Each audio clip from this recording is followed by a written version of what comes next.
Hey guys, this is Tony from Sykes Harley-Davidson, and today I'm going to be telling you everything that you need to know about the 2020 Harley-Davidson Fat Bob.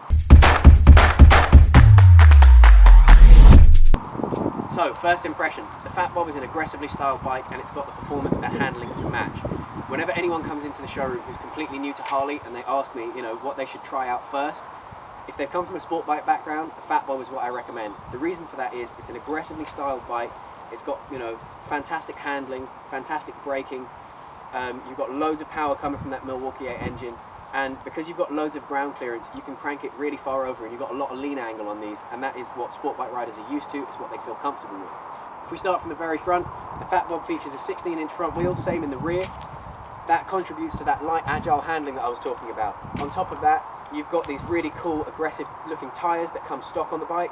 So they're almost sort of dual sport styling, and I think they really work well with the overall aesthetic that they were going for with this. As you can see, we've got twin disc front brakes, and that gives you the stopping power, the confidence that you want when you're riding this aggressively. As we move up, you can see that the Fat Bob features inverted front forks. Those inverted forks give you fantastic, really responsive front suspension, and that means that you can feel really planted and solid as you're coming through those corners, especially at speed. At the top of the forks, we get to probably the most controversial point of the Softail Fat Bob, this futuristic looking LED headlight.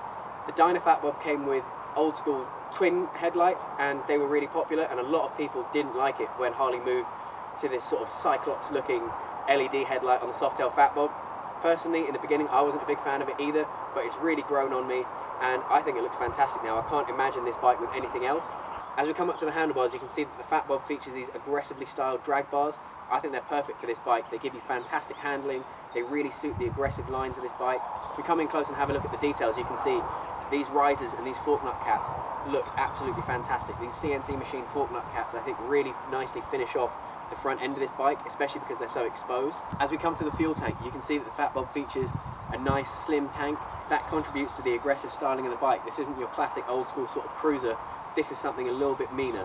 A little fun fact for all of you Harley nerds out there: when Harley launched the Softail Fat Bob in 2018, it was the first time that a bike had featured an asymmetric tank design from the factory.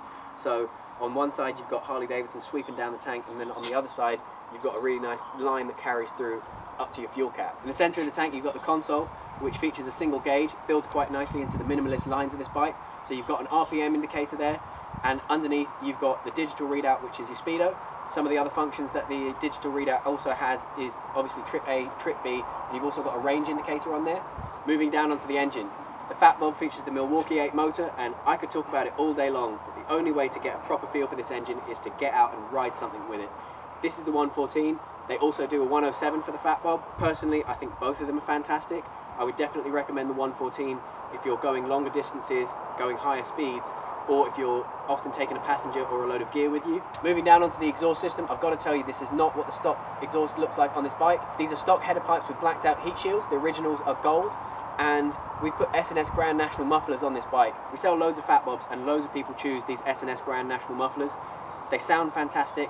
They let your engine breathe a little bit better if you're doing a full stage one, and they really suit the styling of the bike well. For those of you who are interested, I'll stick a link in the description so you can check them out on the S&S website. That brings us quite nicely onto the rear section of the bike. The Fat Bob features external preload adjustment. It's quite a nice little detail that you see across the top tier of the Softail range.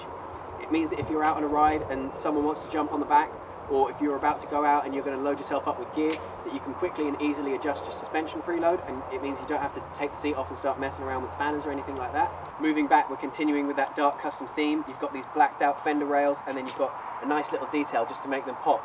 You've got chrome indicator stems and gloss black indicator housings. These indicators function as the tail light, the brake light, and the indicators all in one. Moving to the very back of the bike, we can see again another very controversial feature of the Fat Bob, and that's this hoop that holds the number plate on. A lot of people take this off and stick a side mount plate on there. I'm not going to lie to you, I think it looks way better like that. The Fat Bob features quite an aggressively scooped seat.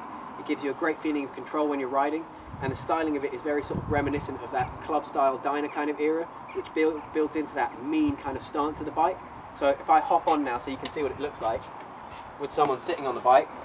So I'm 5'10", and this is where I sit naturally on the bike. As I mentioned earlier, you've got a really nice feeling of positive control when you're holding onto the bars here, and if I put the side stand up, you can see the Fat Bob comes stock with these forward controls, but I'm not massively reached out to get to them. It's really comfortable. and it means that your legs aren't sort of tucked up underneath you up here. I'm a big fan of the seating position on this bike. I find it very comfortable. I find it almost reminiscent of an adventure touring kind of riding position. I could quite happily sit on this bike and ride a lot of miles in a day. Alright, now let's spin the bike around so you can see the other side.